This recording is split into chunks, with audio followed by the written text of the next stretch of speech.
ayun guys, una naglantor muna kami at pumunta kami sa Chocolate Hills. Grabe, ang ganda dito. At syempre, hindi pwede hindi namin makita ang mga sikat na tertiary dito sa Bohol. At guys, hindi rin namin pinalagpas ang man-made forest. Parang Korean novela lang, di ba? Nakasama nga din pala namin ang mga Ati tribe dito. Grabe, maghapon. Punong-puno ng saya. After ng land tour, umuwi muna kami para magpahinga. And charan! Umaga na ulit! Guys, second day nga pala. Nag-island hopping naman kami.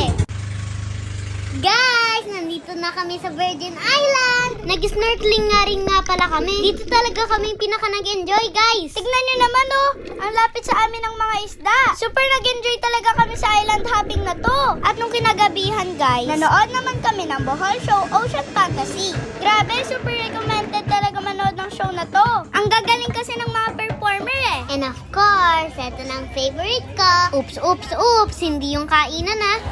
O sige na nga, pati kainan na rin. Seryoso na guys. Malaking tulong nga rin nga pala sa amin ang Yummy Beat para maging active at healthy everyday. Kaya mag-yummy vid na rin kayo.